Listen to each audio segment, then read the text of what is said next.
আসসালামু আলাইকুম প্রিয় দর্শক, আপনাদের অনেক চাহিদা থাকা সত্ত্বেও দর্শকের কথা আমরা নিয়মিত করতে পারি না এবং এর জন্য পুরো দায়টা আমার নানা ধরনের ব্যস্ততা এটাই মূল কারণ। আজকে আবার সেই দর্শকের কথা অনুষ্ঠান নিয়ে একটা দীর্ঘ বিরতির পর হাজির হলাম। আজকে নির্দিষ্ট কোনো একটা কন্টেন্টের উপর ভিত্তি করে করছি না।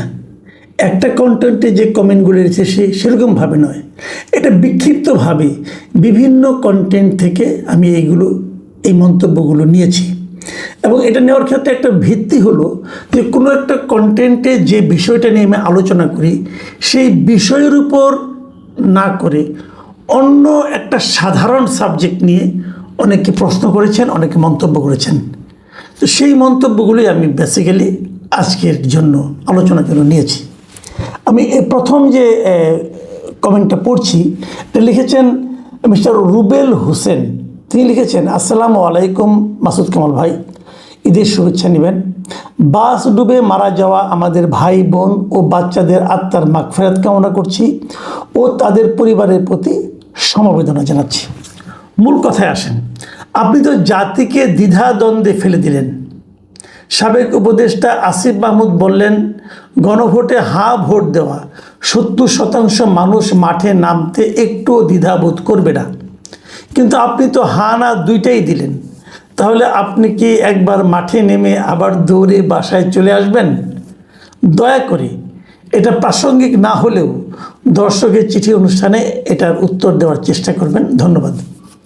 মিস্টার রুবেল হোসেন, আমি বলি, আমি হাঁ না দুটোই দিয়েছি, এটা আপনি মনে রেখেছেন এতদিন পরেও, আমার কাছে একটু বিস্ময় লাগলো। হ্যাঁ, আপনি ঠিক বলেছেন। আমি আসলে গণভোটে হাঁ এবং না দুটোতেই সিল দিয়েছিলাম। এর একটা কারণ ছিল, আমি একটা লজিক দেখিয়েছিলাম। আমার লজিকটা হলো, আসলে 4টা বিষয়ের উপর 4টা প্রশ্নের উপর একটা হাঁ অথবা নাতে উত্তর দেওয়া যায় না। এটা নিয়ে আমি বহুবার কথা বলেছি যে পুরো গণভোটের যে কনসেপ্টটা, এই কনসেপ্টটাই ছিল ভুল। এটা হলো আমার বক্তব্য। কিন্তু তারপরে সরকার দিয়েছে, রাজনৈতিক দলগুলো গণভোটে ভোট দিতে চেয়েছে, হাঁ দিতে বলেছে। যারা রাজনৈতিক দলগুলোর উপর অন্ধবিশ্বাস করেন তারা হাঁ দিয়েছেন, আবার যারা এর বিরোধিতা করেন তারা না দিয়েছেন। আমার ওই রাজনৈতিক দলগুলোর উপর বিশ্বাস অবিশ্বাসের উপর নির্ভর করে আমি হাঁ না ভোট দিইনি। আমি হাঁ না ভোট দিয়েছি ওই প্রশ্নগুলো দেখে।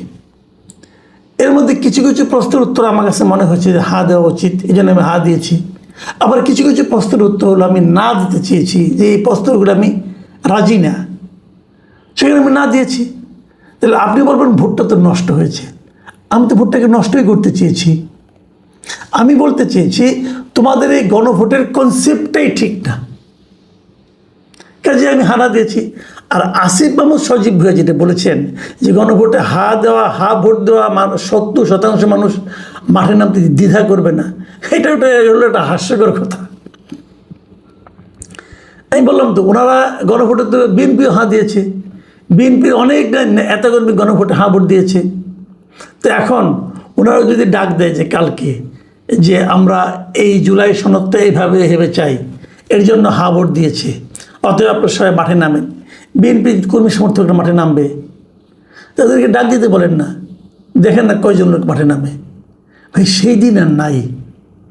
আপনারা মানুষের সঙ্গে প্রতারণা করেছেন, প্রতারণা করে মানুষকে মাঠে নামিয়ে মানুষ আপনাদের উপরে যে দায়িত্ব দিয়েছিল সেই দায়িত্ব আপনি পালন না করে নিজেদের স্বার্থ উদ্ধার করেছেন নগ্নভাবে, ন্যাক্কারজনকভাবে। আপনাদের মাঠে নামার আবার সাহস হবে কি না এটা নিয়ে আমার সন্দেহ আছে। যাই হোক, আশা করি আপনি আমার উত্তর পেয়েছেন। এরপরে কমেন্টটা করেছেন মিস্টার হাবিব আহমেদ। তিনি লিখেছেন, আসসালামু আলাইকুম মাসুদ কামাল ভাই, মানুষ পেট্রোল পাম্পে ঘুরে বেড়াচ্ছে, তেল পাচ্ছে না। বিগত শেখ হাসিনা সরকারের আমলে শেখ হাসিনা বলেছিলেন আমাদের দেশে পেট্রোল অকটেন কিনতে হয় না, তাহলে কেন মানুষ পাম্পে ঘুরে তেল পাচ্ছে না?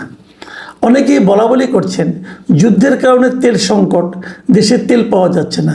তাহলে শেখ হাসিনার বক্তব্য কি ভুল ছিল? এই বিষয়ে সরকারিভাবে কোনো বিবৃতিও আসছে না। এই বিষয়ে আপনি একটু শো করবেন। দেখেন, আমি এই ব্যাপারে একটা কথা বলি। আসলে আমরা যে বিদেশ থেকে তেল কিনি না, আমরা কিন্তু পেট্রোল অকটেন কিনি না, আমরা ডিজেলও কিনি না, আমরা কিনি ক্রুড অয়েল। সেই ক্রুড অয়েলকে আমাদের দেশে রিফাইনারি আছে, ফ্যাক্টরি আছে, সেখানে রিফাইন করে এটার বিভিন্ন স্তরগুলি ভাগ করা হয় এবং এই ক্রুড অয়েল থেকে কিন্তু আমরা বিভিন্ন রকম তেল পাই, এই পেট্রোল, ডিজেল, অকটেন এগুলো পাই। আমাদের মূল উৎপাদনটা হলো এখান থেকে আমরা ডিজেলটা নিই এবং বাকিগুলো বাই প্রোডাক্ট হিসেবে আসে। সেগুলো এই জন্যই বলা হয় যে আমরা পেট্রোল অকটেন কিনি না, আসলে আমরা ক্রুড অয়েলটা কিনি। তো ক্রুড অয়েলটা কিনলে বাকিগুলো ওখান থেকে আসে। এই জন্যই উনি বলেছিলেন, ওনার কথাও মিথ্যা না এবং বর্তমানে যেটা হচ্ছে এটাও মিথ্যা না। এখন তো ক্রুড অয়েলটি আমরা কিনতে পারছি না, অনেক দাম বেশি সারা দুনিয়াতে, যে কারণে দাম বেশি পড়ছে এবং একটু ঝামেলা বাড়ছে। তবে আমার ধারণা তেল নিয়ে যতটা ক্রাইসিস বাজারে দেখা যাচ্ছে, বাস্তবতা বোধহয় অতটা না। এখানে অসাধু ব্যবসায়ীদেরও কিছু কারসাজি আছে। রূপায়ণ বড়ুয়া লিখেছেন, আসসালামু আলাইকুম মাসুদ কামাল ভাই, আপনি কেমন আছেন? অনেক দিন পর কমেন্ট করছি। কমেন্ট করতে দেরি হলেও আপনার এপিসোড না দেখলে আমার ঘুম হয় না। এই দেশ কোনো দিন ভালো হবে না, হতে দিবে না। এই দেশের আসল ঝামেলা পুলিশ। এরা জনগণের টাকার বেতন নেয়, কাজ করে প্রভাবশালীদের। পুলিশ সোজা হলো, পুরো দেশ ঠিক। ধন্যবাদ কামাল ভাই, আসসালামু আলাইকুম। আপনার জন্য সবসময় দোয়া করি। আপনার এই বক্তব্যের সঙ্গে আমি খুব একটা দ্বিমত পোষণ করছি না। আসলেও আইন শৃঙ্খলাটা হলো সবচেয়ে বড় জিনিস। এই আইন শৃঙ্খলা রক্ষার দায়িত্ব যাদের উপর দেওয়া হয়েছে, তারা যদি ঠিক হয়ে যায়, আমার ধারণা অনেক কিছুই ঠিক হয়ে যাবে। সাইফুল ইসলাম রাকিব লিখেছেন, আপনার কিছু কিছু ভিডিও নিরপেক্ষ, তবে আপনার কিছু কিছু ভিডিও পক্ষপাতদুষ্ট। তবুও আপনার ভিডিওগুলো আমি নিয়মিত দেখি। আমি চাই আপনি সবসময় নিরপেক্ষ বিশ্লেষণ ধর্মী ভিডিও দেবেন, এই আশা করি। ধন্যবাদ। দেখুন ভাই, আপনাকে একটা কথা বলি, আমার সব ভিডিও নিরপেক্ষ এরকম দাবি আমি কখনোই করি না। কারণ নিরপেক্ষতা এই শব্দটাই আপেক্ষিক। মানে যে জিনিসটা আপনার কাছে নিরপেক্ষ, সেই জিনিসটা আবার আরেকজনের কাছে পক্ষপাতদুষ্ট। আবার যে জিনিসটা আরেকজনের কাছে নিরপেক্ষ, সেই জিনিসটা আপনার কাছে পক্ষপাতদুষ্ট। আবার যে জিনিসটা আমার কাছে নিরপেক্ষ, সেটা কখনো কখনো আপনার কাছে নিরপেক্ষ, কখনো কখনো আপনার কাছে পক্ষপাতদুষ্ট। এটাই স্বাভাবিক। পৃথিবীর কোনো মানুষের কথাই আপনার কাছে নিরপেক্ষ মনে হবে না, কোনো মানুষের না। বাবা মার কথা সবসময় একমত হয় না। সন্তানরা অনেক সময় বাবা মার কথা কেউ পক্ষপাতদুষ্ট কথা বলে মনে করে।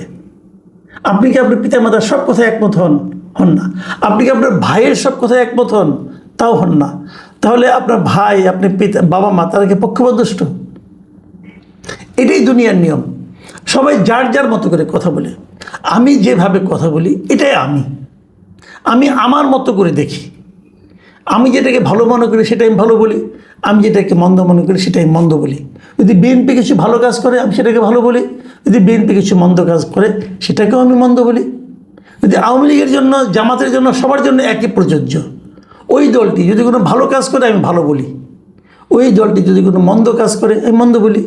এখন ধরেন জামাতের পক্ষে যদি কোনো কথা যায়, আমার জামাতে একটা কথা আমার ভালো লাগলো, ধরা যাক, আমি যদি ওই কথাটা বলি, তো আওয়ামী লীগ এবং বিএনপি বলবে আমি পক্ষপাতদুষ্ট। তো আমার তো কিছু করার নেই, বলবে আমি জামাতের দালাল। আবার যদি বিএনপির যে কোনো কিছু ভালো লাগে সেটা যদি বলি, তখন আবার জামাত বলবে আমি বিএনপির দালাল, বিএনপির কাছে টাকা পেয়েছি। অথবা আওয়ামী লীগের কোনো ভালো কাজ বললে বলবেন যে আমি ফ্যাসিস্ট আমি। তো এরকম ভাই চলতে থাকবে। এই সবগুলো যদি আপনি মাথায় নেন, তাহলে আপনি কোনো কথাই বলতে পারবেন না। কাজেই আমি আমার মতো করে বলি, আপনারা আপনাদের মতো করে দেখবেন। কখনো ভালো লাগবে, কখনো মন্দ লাগবে। যখন মন্দ লাগবে তখন জোর করে দেখার দরকার নেই, তখন বন্ধ করে দেবেন। আবার যদি কখনো ভালো লাগে তখন আবার দেখবেন, কোনো সমস্যা নাই। আপনি ভালো থাকবেন। আপনি এত কষ্ট করে একটা মন্তব্য করেছেন, আপনার প্রতি অনেক কৃতজ্ঞতা। এই মন্তব্যটা করেছেন সোহেল আহমেদ। তিনি লিখেছেন, মাসুদ কামাল ভাই, আপনি সঠিক কথা বলেন, আপনার আলোচনাগুলো পছন্দ করি। আজ একটা প্রশ্ন করি আপনাকে, আপনি কি নিজে বিশ্বাস করেন মুক্তিযুদ্ধে 30 লক্ষ শহীদ হয়েছে এবং 2 লক্ষ নারী ধর্ষিত হয়েছে? দয়া করে উত্তর দিবেন। ভাই, আমি মুক্তিযুদ্ধ কিছু কিছু দেখেছি। ধরুন আমি ছোটো ছিলাম, ক্লাস 6-এ পড়তাম, কাজে আমি অল্প অল্প দেখেছি, একদম দেখিনি তা না। অনেক লোক শহীদ হয়েছে, অনেক নারী ধর্ষিত হয়েছে। যত লোক শহীদ হয়েছে বাংলাদেশের ইতিহাসে এই 52 বছরে আর কোনো ঘটনায় এত লোক শহীদ হয় নাই। আর যত নারী ধর্ষিত হয়েছে বাংলাদেশের ইতিহাসে, মানে এই ভূখণ্ডে যতদিন ধরে বাংলাদেশ তৈরি হয়েছে ততদিনে এত নারী কখনো ধর্ষিত হয় নাই। এখন সেই সংখ্যাটা যদি ধরেন ধর্ষিত নারীর সংখ্যা যদি 2 লাখ না হয়, 2000 হয়, কি আসে যায়? কেউ তো গণিনি। এখন যারা ওই সময় ক্ষমতায় ছিল তারা গণিনি, তারা অন্যায় করেছে। আমি মনে করি মুক্তিযোদ্ধাদের তালিকা করার চেয়ে শহীদদের তালিকা করাটা ছিল বেশি গুরুত্বপূর্ণ, কিন্তু করেনি, কেউ গুণনি। তারা মুক্তিযোদ্ধাদের তালিকা করেছে, কারণ মুক্তিযোদ্ধা হিসেবে তালিকা ভুক্ত হতে পারলে লাভ আছে। শহীদের তালিকা করতে কোনো লাভ নাই, কাজে ওটা কেউ করেনি। স্বাধীনতার পর থেকেই আমি মনে করি আমাদের মুক্তিযুদ্ধ নিয়ে নানা রকম বাণিজ্য হয়েছে, আজও হচ্ছে। এখন আবার নতুন বাণিজ্য শুরু হয়েছে জুলাই যোদ্ধাদের নিয়ে। এটা বাণিজ্য ভাই, আর কিচ্ছু না। কাজেই এখানে সংখ্যাটাই ম্যাটেরিয়াল। আবার ধরেন এই 24শে জুলাই অত্যাচার হয়েছে, সরকারি ব্যবস্থাপনায় নিরীহ জনগণের উপর অত্যাচার করা হয়েছে, গুলি করা হয়েছে, হত্যা করা হয়েছে। তো এগুলি এটা কি 1500 নাকি 800 নাকি 1000, এটা কিন্তু ম্যাটার করে না। সংখ্যাটা গুরুত্বপূর্ণ না, ঘটনাটা গুরুত্বপূর্ণ। কিন্তু এখনও কিন্তু দেখবেন কোনো তালিকা করা হয়নি। সরকারের তালিকা একটা, জাতিসংঘের তালিকা একটা, এনসিপির তালিকা একটা। কাজে এটা কেউ করবে না কেন জানেন? করবে না হলো এই কারণে যে এটার মধ্যে কোনো বাণিজ্য নাই। বাণিজ্য হলো ওই নাম টানিয়া, জুলাই শহীদ, জুলাই যোদ্ধা, এটা হলো বাণিজ্য। এটা বাণিজ্য। দেখবেন কোটা বিরোধী আন্দোলন এরা করেছিল। এখন আবার ওই দিন দেখলাম যে শিক্ষামন্ত্রী কোটা দিয়েছে, এই জুলাই যোদ্ধাদের সন্তানদের জন্য কি বিনা পয়সায় পড়াবে। তো সেই কোটাই তো হলো। তাহলে মুক্তিযুদ্ধের কোটার সমস্যা কী ছিল? যাক, এগুলি সব রাজনীতি, বাণিজ্য। স্বপন প্রমিত লিখেছেন, নমস্কার, আমি আপনার ভিডিওগুলো প্রায় প্রতিদিন দেখি ও শুনি, তবে আমি কোনো ভিডিওতে কমেন্ট করি না। গত কয়েকদিন থেকে আজ পর্যন্ত দেশে বিভিন্ন ধরনের দুর্ঘটনায় ট্রেন, লঞ্চ, বাস অনেক প্রাণহানি ঘটেছে। এই ঘটনাগুলোতে আমার খুব খারাপ লাগছে। আমার অনুরোধ, এই দুর্ঘটনাগুলো সম্পর্কে আপনি আলোচনা করেন। সারা দেশে প্রতিদিন একটা অস্থির পরিস্থিতি, কেমন যেন শেষই হচ্ছে না। ঈশ্বরের কাছে প্রার্থনা, দেশে দ্রুত শান্তি ফিরে আসুক। ধন্যবাদ ভাই। দেখেন, আপনার মতো আমিও আল্লাহর কাছে প্রার্থনা করি যেন এগুলি কম হয়। কিন্তু একটা জিনিস কি জানেন, যদিও আমরা বলি দুর্ঘটনা বলে কেউ আসে না, কিন্তু তার সঙ্গে কিন্তু মানুষের সচেতনতারও একটা সম্পর্ক আছে। আপনি যদি একটা নষ্ট গাড়ি রাস্তায় পাঠান, যে গাড়ি ব্রেক নষ্ট, সেটা তো দুর্ঘটনা ঘটতেই পারে। আপনি যদি একটা অযোগ্য লোককে ড্রাইভিং সিটে বসিয়ে দেন, সেই গাড়িতেও দুর্ঘটনা ঘটতে পারে। কাজে এই দুর্ঘটনাগুলির পেছনে যে কোনো কারণ নাই তা কিন্তু নয়, কিছু না কিছু কারণ আছে। যত যাত্রী ভর্তি করতে হবে, যদি তার চেয়ে বেশি যাত্রী আপনি ভরেন, সেটাও দুর্ঘটনা ঘটতে পারে। কাজেই এই সবগুলির সঙ্গেই কিন্তু প্রশাসন বা সংশ্লিষ্ট কর্তৃপক্ষ সবার একটা সম্পর্ক আছে, মানুষের সচেতনতার একটা সম্পর্ক আছে। তারপরেও আমরা আল্লাহর কাছে প্রার্থনা করি, যেমনটি আপনি ঈশ্বরের কাছে প্রার্থনা করেছেন, যে দেশে দ্রুত শান্তি ফিরে আসুক। এই একটা দুর্ঘটনা কিন্তু একটা কথা আছে না, যে অনেকগুলো পরিবারের সঙ্গে কিন্তু সম্পর্কিত, অনেকগুলি পরিবার একদম শেষ হয়ে যায়, ধ্বংস হয়ে যায় একটা দুর্ঘটনার জন্য। অথবা অন্যদিকে বলতে গেলে দুর্ঘটনা ঘটে একটু সচেতনতার অভাবের জন্য। আমরা সবাই সচেতন হই যেন আমাদের আবার জীবনে করে এরকম দুর্ঘটনা নেমে না আসে। HSSZ, বুঝলাম না কিছু। তিনি লিখেছেন, বাংলাদেশে কিসের সংবিধান, কিসের আইন, যার ক্ষমতা তার হাতের মুঠোয় সব কিছু। আপনি যে কথাটা বলেছেন এটা খুব দুঃখ, বেদনা এবং হতাশা থেকে আপনি বলেছেন। কিন্তু আপনার এই দুঃখ, বেদনা বা হতাশা এটা কিন্তু ভিত্তিহীন নয়। আমরা এরকম দেখেই আসলে অভ্যস্ত হয়ে গেছি। রিয়াজ রাইন্স লিখেছেন, আইনের শাসন আর কবে হবে, কিভাবে প্রতিষ্ঠা হবে দেশে? দক্ষিণ ঢাকার ধূপখোলা মাঠের পাশে প্রতি বছরই মেহেদি লাগিয়ে উপার্জন করত গরিব মানুষ টেবিল বসিয়ে, কিন্তু এইবার প্রতিদিন প্রতিটি টেবিলের জন্য 500 টাকা চাঁদা নির্ধারণ করা হয়। অনেকেই এটা করতে পারেনি, বাসায় যে কেউ মেহেদি লাগানোর কাজ করেছে। অনেক পরিবর্তন। তো এই যে কথাটা লিখলেন রিয়াজ রাইন সাহেব, এটা কিন্তু আপনি উড়িয়ে যেতে পারবেন না। উনি যেটা দেখে পড়েছে, আমি দিয়ে যাই না ঘটনা সত্য কিনা, কিন্তু উনি যখন লিখেছেন নিশ্চয়ই হয়েছে। যারা ধূপখোলা মাঠের পাশে থাকেন তারা নিশ্চয়ই জানেন ওখানে গরিব মানুষ কিছু যে টেবিল বসে মেহেদি লাগাতো। ঈদের সময় মেহেদি লাগানোর একটা কিন্তু ধুম পড়ে যায়, তো ওদের কিছু আয় হয়তো। এখন যদি প্রতিটা টেবিলে 500 টাকা চাঁদা দিতে হয়, তখন প্রশ্ন ওঠে এরা কেমন করে করবে। আর দ্বিতীয় প্রশ্ন হলো, এই চাঁদার টাকাটা যায় কোথায়? এই চাঁদার টাকা তো কেউ না কেউ পায়, এই চাঁদার টাকাটা যায় কোথায়? এটা কিন্তু একটা বার্নিং কোশ্চেন। এখন একটা রাজনৈতিক সরকার এসেছে, তার দলের লোকেরা যদি এরকম চাঁদাবাজি শুরু করে দেয়, তাহলে সেটাকে কিভাবে এই দলের লোকের প্রতি মানুষের মনোভাব কিভাবে পরিবর্তন হবে, এটা ওই দলের নেতারা নিশ্চয়ই ভাববেন। তাজুল ইসলাম লিখেছেন, আমাদের দেশে এখন খুবই ভয়ঙ্কর একটা রোগ আবির্ভাব হয়েছে, সেটা ভাইরাল হওয়া, যেটা করোনার চেয়েও ভয়াবহ। শিশু, তরুণ, তরুণী, বৃদ্ধা পর্যন্ত এই রোগে আক্রান্ত। ভাই তাজুল ইসলাম সাহেব, আপনার সঙ্গে আমি সম্পূর্ণভাবে একমত। ভাইরাল হওয়ার জন্য কত অনৈতিক কাজ যে হচ্ছে, এটা আমরা চিন্তা করতে পারবো না। জাকির হোসেন লিখেছেন, আজ একজন স্থানীয় সাংবাদিকের মাধ্যমে জানতে পারলাম ময়মনসিংহ জেলার মুক্তাগাছা উপজেলার 9 নং কাশেমপুর ইউনিয়নের 5 নং ওয়ার্ডের ঝনকা বাজার এলাকার মোহাম্মদ আজিজুল হক নামের একজনকে পুলিশ গ্রেপ্তার করেছে। গ্রেপ্তারের কারণ হলো উনি নাকি ফেসবুকে প্রধানমন্ত্রী তারেক রহমানকে নিয়ে কটূক্তি করেছে। দেখেন, যদি ফেসবুকে তারেক রহমানকে নিয়ে কটূক্তি করে, তাহলে তাকে গ্রেপ্তার করতে হবে। এটা কোন আইনে করেছেন ভাই? এটা আমাকে পুলিশ ভাই একটু বুঝান। তারেক রহমানকে আপনি গ্রেপ্তার করতে বলেছে? তারেক রহমান বলেছেন যে ওই কটূক্তির কারণে আমার মান সম্মান সব চলে গেছে? বলছেন? বলেন নাই তো।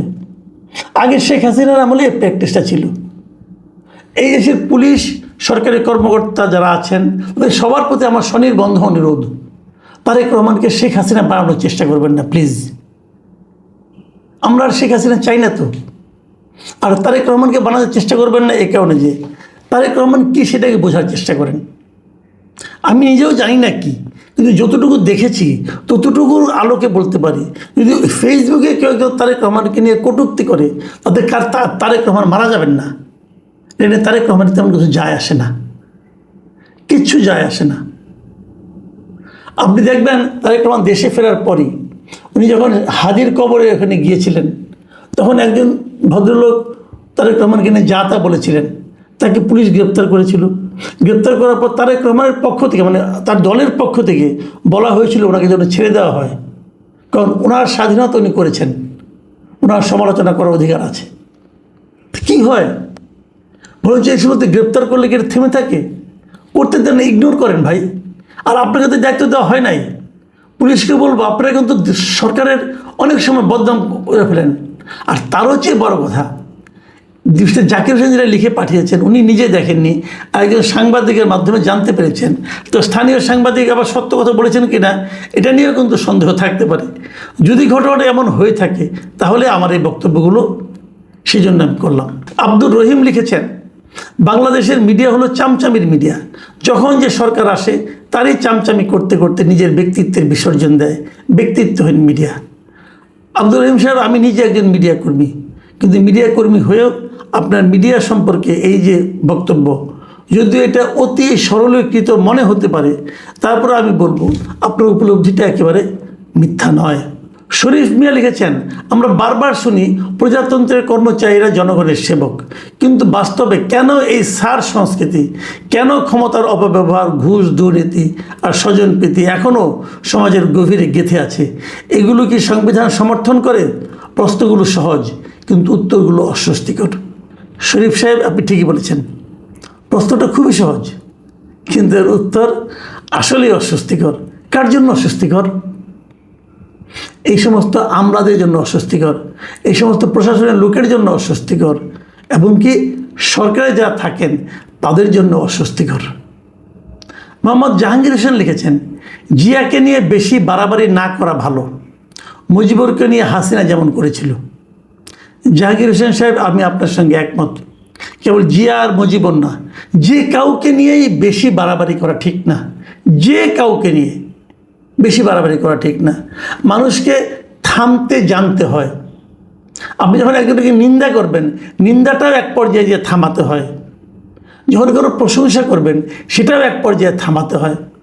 মানুষকে তুলতে তুলতে বেশি তোলা উচিত না, তাহলে কিন্তু পতনটা একটু বেশি হয়। আপনি যত বেশি উপরে উঠবেন গাছের, ওখান থেকে পড়লে তত বেশি ব্যথা পাবেন। সারা দেশে তো শেখ মুজিবকে কোথায় ছিলেন না, উনি মূর্তি তুলতে তুলতে উঁচা করতে করতে আরও উঁচা করছেন, কি হলো? সব তো ভেঙে পড়লো।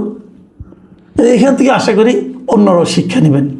শেষ মন্তব্যটা পড়ছি, এটা অনেকটা আমাকে নিয়ে, কাজে একটু বেশি সময় ওপর, তবুও বলি। এমডি শামসুদ্দিন লিখেছেন, আপনাকে চেনা বড় দায়, আপনি কখনো এদিকে কখনো ওদিকে। ভাই আপনি একদম ভুল বলেননি। এই যে এদিক ওদিক বলেছেন না আপনি, কখনো এদিকে কখনো ওদিকে, এটা ঠিক, কিন্তু এদিক ওদিক জিনিসটা আসলে কি? মানে আপনি বোঝাতে চেয়েছেন আপনি কখনো আওয়ামী লীগের দিকে, কখনো বিএনপির দিকে, আবার কখনো জামাতের দিকে, আবার কখনো অন্য কোনো দলের দিকে, এই তো বদলতে চেয়েছেন। তো এই যে বক্তব্যটা, এই বক্তব্যটা ঠিক। আপনি যদি কোনো একটি দলের দিকে থাকেন তাহলে আপনার কাছে আমাকে চিনতে পারবেন না ভাই। আমি খুব সাধারণ মানুষ, আমি কোনো দল করি না, কোনো দল করি না, দায়িত্ব নিয়ে বলছি। কোনো রাজনৈতিক দলের সঙ্গে আমার কোনো সম্পর্ক নেই। যখন যে দলের আচরণ আমার ভালো লাগে আমি তার প্রশংসা করি, যখন যে দলের আচরণ খারাপ লাগে সেই দলের প্রশংসা করি, সেই দলের সমালোচনা করি। সরি, তো আপনি কি এমন একটা দল দেখাতে পারবেন যার প্রত্যেকটা কাজ আপনার কাছে ভালো লেগেছে? এমন একটা দল দেখাতে পারবেন যার প্রত্যেকটা কাজ খারাপ ছিল? তাই না হয় তাহলে যখন ওই দলটা ভালো কাজ করে আমি প্রশংসা করি, যখন ওই দলটা খারাপ কাজ করে আমি সমালোচনা করি। কাজেই আমি আসলে এদিক ওদিক যাই না, আমি যাদের নিয়ে আলোচনা করি তারাই এদিক ওদিক চলে যায়।